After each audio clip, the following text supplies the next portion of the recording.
Labor Secretary. He's done a fantastic job. He's a friend of everybody in the administration, and I got a call this morning early from Alex, and I think he did a very good job yesterday. Under a lot of pressure, he did a fantastic job, and he explained it. And he made a deal that people were happy with, and then 12 years later, they're not happy with it. You'll have to figure all of that out, but the fact is, he has been a fantastic Secretary of Labor. And Alex called me this morning and he wanted to see me. And I actually said, well, we have the press right out here, so perhaps you just want to say it to the press. But I just want to let you know, this was him, not me, because I'm with him. He's a tremendous talent. He's a Hispanic man. He went to Harvard, a great student. And in so many ways, I just hate what he's saying now because we're going to miss him. But please, Alex. Thank you, Mr. President. Over the last week, I've seen a lot of coverage of the Department of Labor. And what I have not seen is the incredible job creation that we've seen in this economy. More than 5 million jobs. I haven't seen that workplace injuries are down, bucking a 3-year trend. Workplace fatalities are down, bucking a 3-year trend. That we had the safest year ever in mining, the lowest number of fatalities ever in mining. I have seen coverage of this case that is over 12 years old, that has input and vetting at multiple levels of Department of Justice. And as I look forward, I do not think it is right and fair for this administration's Labor Department to have Epstein as the focus rather than the incredible economy that we have today. And so I called the president this morning. I told him that I thought the right thing was to step aside. Cabinet positions are temporary trusts. It would be selfish for me to stay in this position and continue talking about a case that's 12 years old rather than about the amazing economy we have right now. And so I submitted my resignation to the president effective 7 days from today, effective 1 week from today, earlier this morning.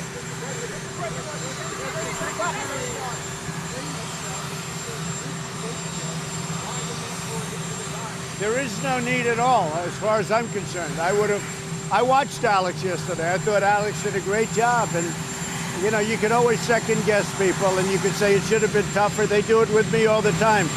I make a great deal with anybody.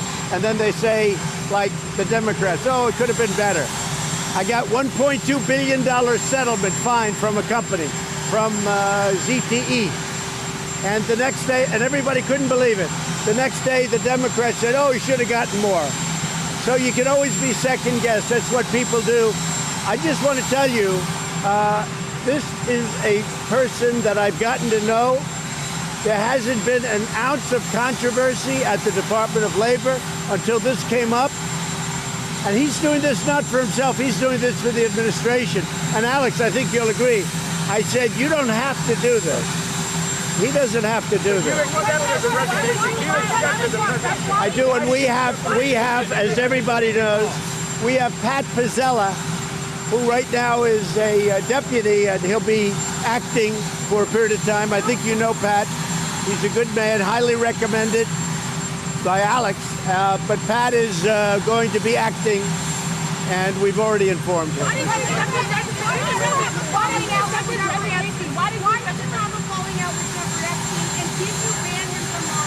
Yes, and I did have a falling out a long time ago. The reason doesn't make any difference, frankly, but I haven't spoken to him in probably 15 years or more. I wasn't a big fan of Jeffrey Epstein, that I can tell you. And now, if you look, the remnants hurt this man, and I hate to see it happen. I will say this, and I say it again, and I say it loud and clear. Alex Acosta was a great Secretary of Labor. What he's done with plans, and you see the plans coming one after another. You're just about done with the 401k, and that happened. Things that nobody would even think of. So it's very sad, but at the same time, he wants the focus to be on accomplishments, not on what you're talking about.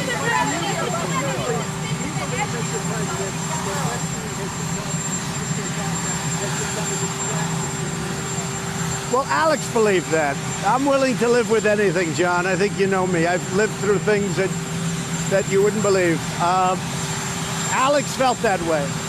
And he also felt we're so good, we're doing so well. The economy, the stock market just hit the highest point yesterday in the history of our country. Our unemployment numbers are the best they've ever been. If you look at specifically certain groups, African American, Asian, Hispanic, the best unemployment numbers in the history of our country. There's so many good things, and he didn't want to distract from that. And I understand that 100%. Did Paul Ryan prevent you from making any bad decisions? For what? Did Paul Ryan prevent you from making any bad decisions? So Paul Ryan was not a talent. He wasn't a leader. When the people in freedom and great congressmen wanted to go after the Dems for things that they did very badly, he wouldn't give subpoenas, whereas Nancy Pelosi hands them out like they're cookies. Paul Ryan was a lame duck for a long time as Speaker. He was unable to raise money. He lost control of the House. The only success Paul Ryan had was the time that he was with me, because we got taxes cut. I got regulation cuts. I did that mostly without him. But for Paul Ryan to be complaining is pretty amazing. I remember a day in Wisconsin, a state that I won, where I stood up and made a speech, and then I introduced him, and they booed him off the stage, 10,000 people. So for him to be going out and opening his mouth is pretty incredible. But maybe he gets paid for that. Who knows? Maybe he gets paid for that.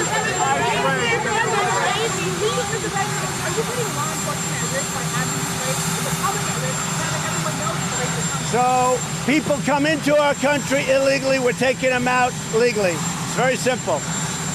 It's not something I like doing, but people have come into our country illegally. We're focused on criminals.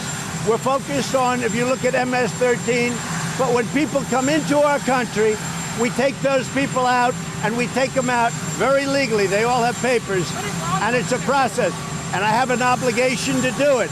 They came in illegally, they go out legally. What the Democrats should be doing now is they should be changing the loopholes. They should be changing asylum. I've been talking to you about this for a long time. They should be changing asylum. There's so many things. Now, let me give you the good news. Mexico has done an outstanding job so far. If you look at the border, it's down now 30%, and that's only 1 week inclusive where they've gotten it together.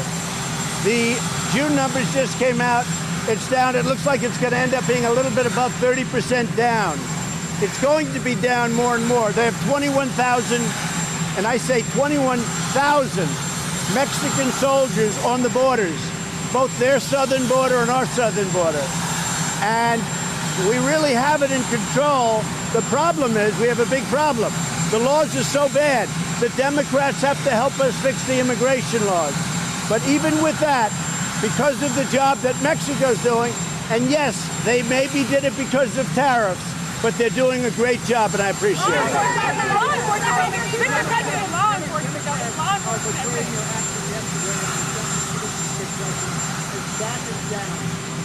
No. Who said that? Look, anything you do, the Democrats will say it's not good. In the meantime, they had a disaster. They have these laws that are so bad, catch and release, and you look at the different laws, visa lottery. That was a Chuck Schumer law. It's a disaster, a lottery. You pick them out, a lottery. The Democrats have caused tremendous problems. What they've let China get away with. For years and years, China's been ripping us off. They're not ripping us off anymore. Right now, companies are fleeing China because of the tariffs. And right now, we're taking in billions of dollars. And by the way, our people are not paying for it. They're paying for it. They're paying for it by depressing their currency, and they're putting a lot of money. Look, nobody's ever done what I've done with China, and that's fine. And we'll get along with China. But, you know, when I see a guy like Biden who's weak and ineffective, and everybody that knows him knows, he's a weak man, he's an ineffective man. President Xi laughs at guys like that. Now, with that being said, I would say this. President Xi, Putin, all of these guys go to bed at night and they pray. that Joe Biden or somebody like him becomes president so they can continue to rip off our country.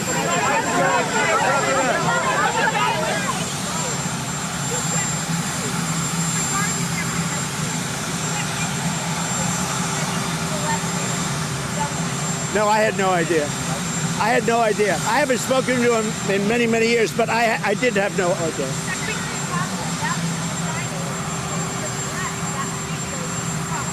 I've already talked about the Epstein matter. I gave a press conference that, according to the media, was longer than any other cabinet official in this administration. You know, I will reiterate what I said previously. My point here today is we have an amazing economy. We have unemployment lower than we have seen literally in my lifetime. And the focus needs to be on this economy and on job creation, on decreased fatalities in the workplace and in mining. And going forward, that's where this administration needs to focus, not on this matter.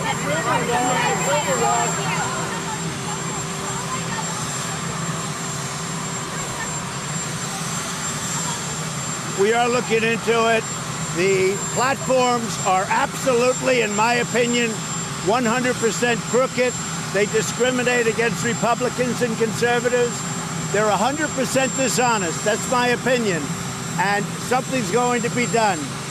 But I can tell you from personal experience, I see it. I had something happen this morning. I won't tell you about it yet. But these platforms are 100%. They're 100% dishonest. Please.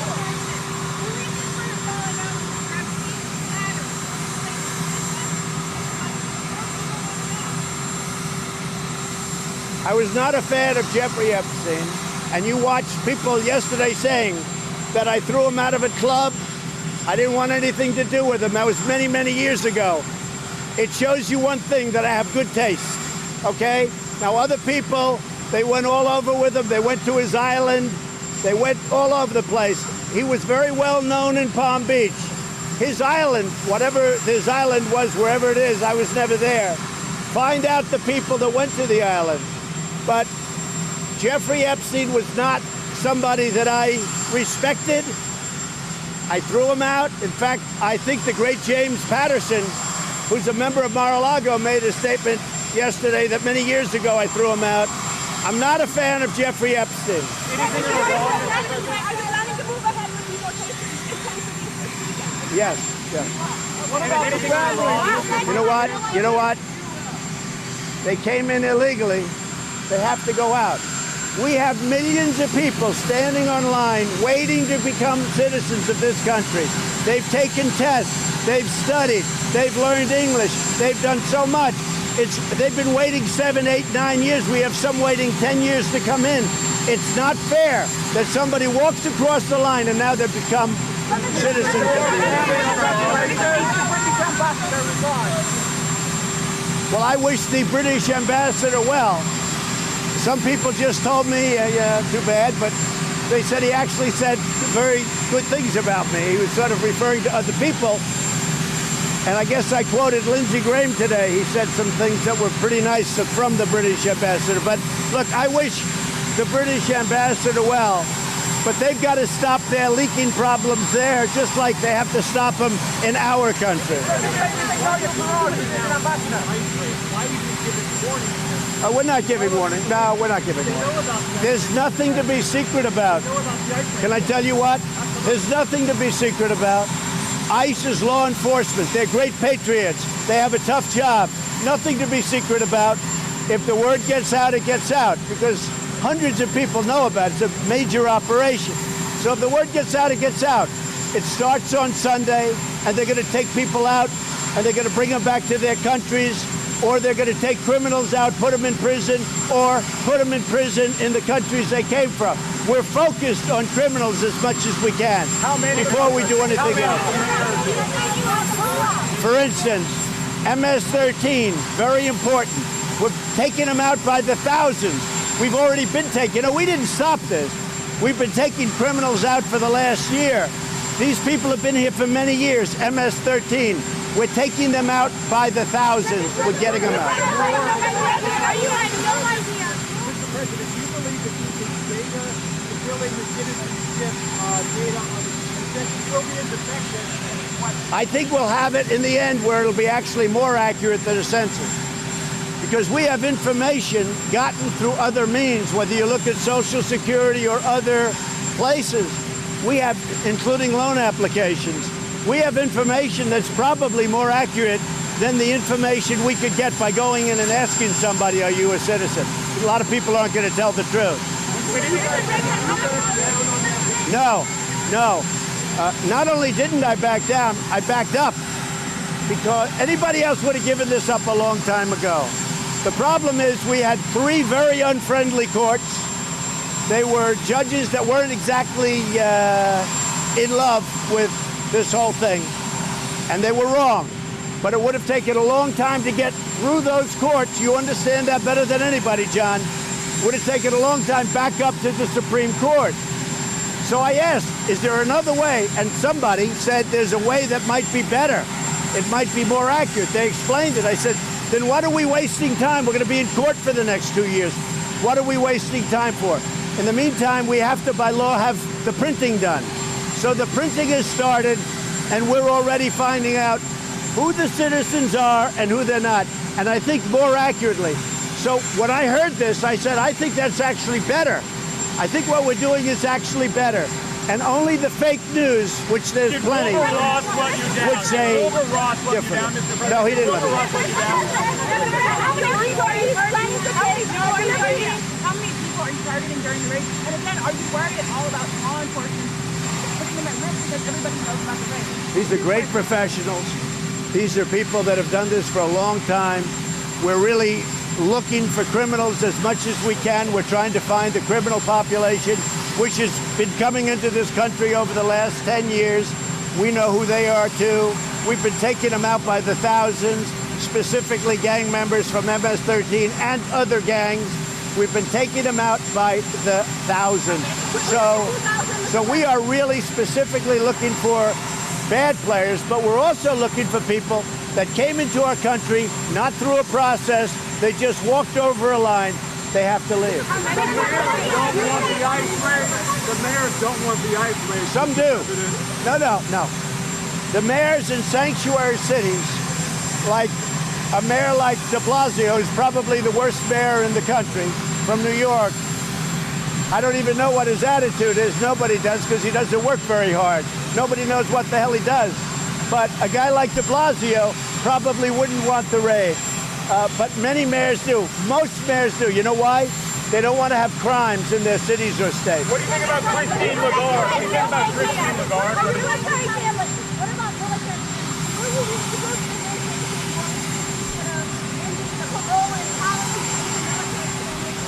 So nobody has treated the military better than President Trump. Nobody. Nobody's even come close. And you see that with budgets, you see that with the pay increases, and you see that with medical. But you know where you see it more than any place is with the vets. Because the vets now have choice. They never had choice before. For 44 years, For 44 years, we are looking at that. For 44 years, they've tried to get veterans' choice. I got it. Nobody else could have gotten it. Okay, go ahead. Say it. Well, I think how many bites at the apple do you get? We've gone through 500 witnesses, 2,500 subpoenas. I've let them interview my lawyers. I've let them in because I had nothing to do with Russia. Now that's come out. There was no collusion. But how many people and how many times, and this has been going on for 2.5 years. Rush Limbaugh said there's nobody else in the world that he knows that could have taken it. And on top of taking it, I've been a great president. I've done more, listen, I've done more in 2.5 years than any other president.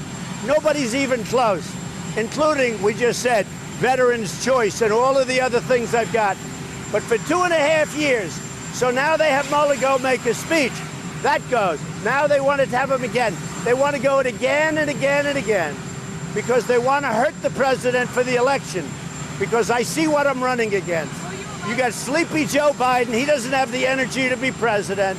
And the people that are nipping on his heels, they don't have what it takes. And I can tell you that China and Russia, and I've been rougher on Russia than any president in the last 50 years, China and Russia and try North Korea, where I have a relationship. You don't have a man testing nuclear anymore. You have a man, wait, you have a man that was so happy to see me. That's a good thing, not a bad thing. You have a man that doesn't smile a lot, but when he saw me, he smiled, he was happy.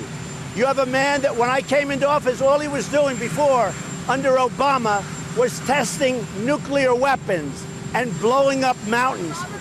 And now he's not doing it. There's nothing he can say. He's written a report. The report said no collusion, and it said effectively no obstruction, because there's no obstruction. And the other thing is very interesting. So they find out there's no collusion. The whole thing is about collusion. So they find out it's no collusion. Now, actually, it was different. It was bad crimes committed by the other side. We'll find out about that. I'm sure that's being looked at right now. So there's no collusion and there's no obstruction. Now, we have a great attorney general now. He's strong and he's smart. And he read it and he studied it along with Rod Rosenstein, who worked it from the beginning. And Rod Rosenstein and Bill Barr said there's no obstruction.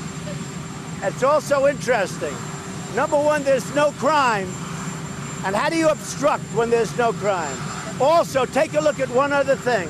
It's a thing called Article 2. Nobody ever mentions Article 2. It gives me all of these rights at a level that nobody has ever seen before. We don't even talk about Article 2. So, they ruled no collusion, no obstruction. Very simple. And you can only, by the way, you can only get so many bites at the apple. We got to get on to running a country.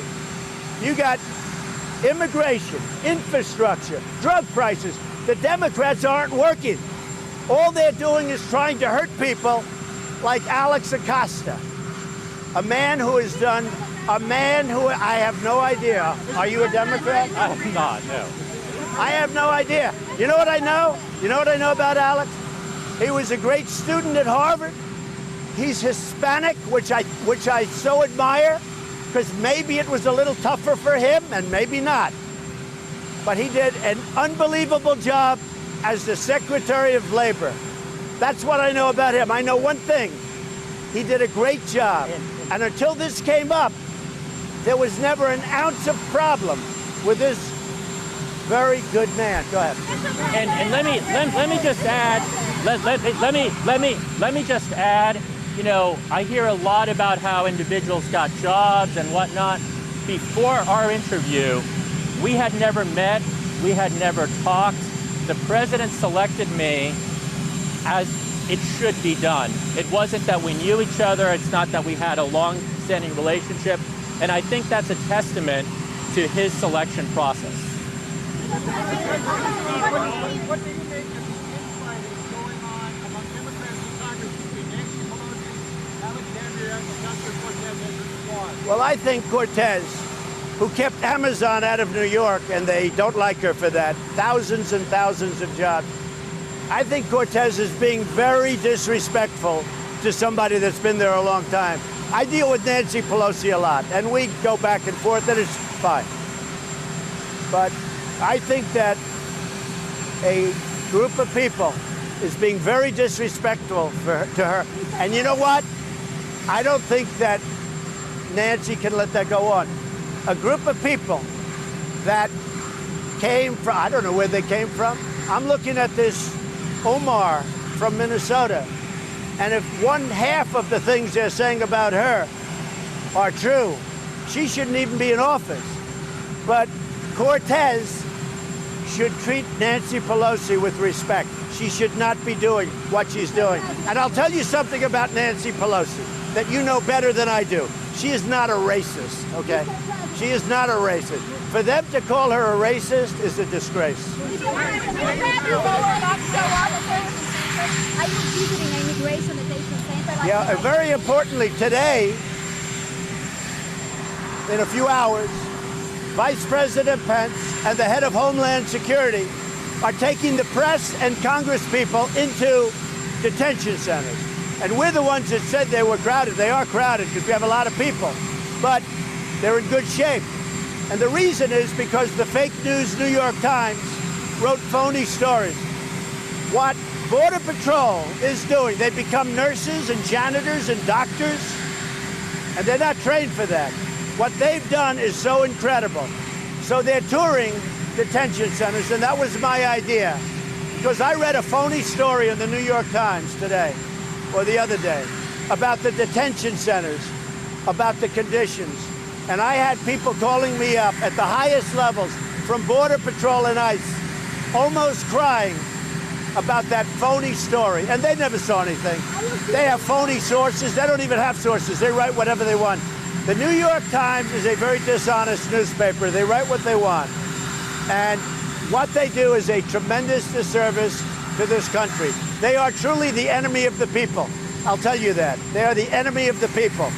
And what they wrote about detention centers is unfair. Now, I believe it's going to be the center they wrote about, but we're taking a tour. I'd love to be there, but I'm going to Ohio, Wisconsin. I'll be going. But I've seen it.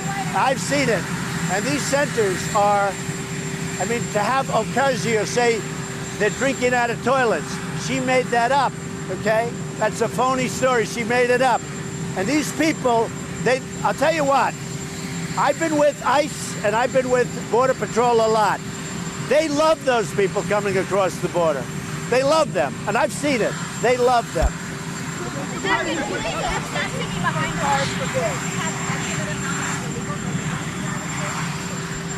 So one of the reasons the Democrats don't want to have a census is because the number of people in the United States for many years, you know, for years you've heard 11 million. It's far greater than that. But we'll find out, because I'm going to do something much more accurate than the way we did it in the census would never have been very accurate. What we're doing will be much more accurate. The wall is being built. The wall is being built. We had a couple of very good decisions. We had one bad decision. It's very tough. Again, Paul Ryan let us down. Paul Ryan was a terrible speaker. Frankly, he was a baby. He didn't know what the hell he was doing. The wall let us down. Now, in all fairness, the problem with during when we had both houses, in the Senate, you need 60 votes. Well, we don't have 60 votes. We had 51 last time. Now we have 53 because we won during the 2018 election, which nobody wants to say.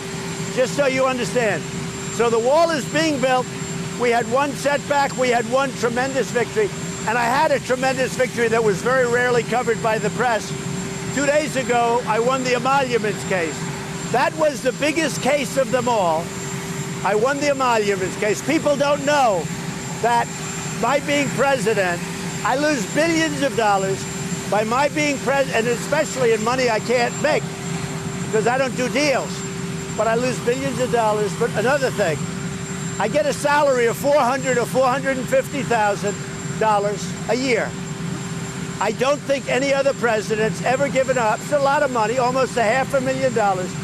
I give it up. I don't think I've ever seen anybody say I give up my salary. I'm not looking for credit, but I give up my salary. I get zero.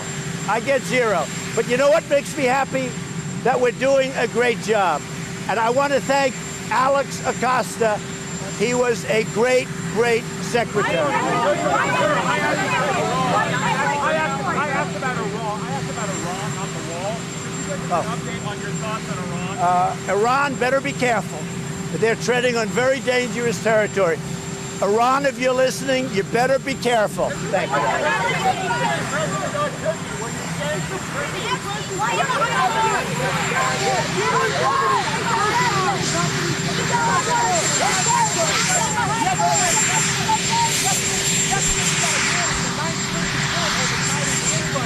What's your reaction, and are you trying to completely defund Planned Parenthood?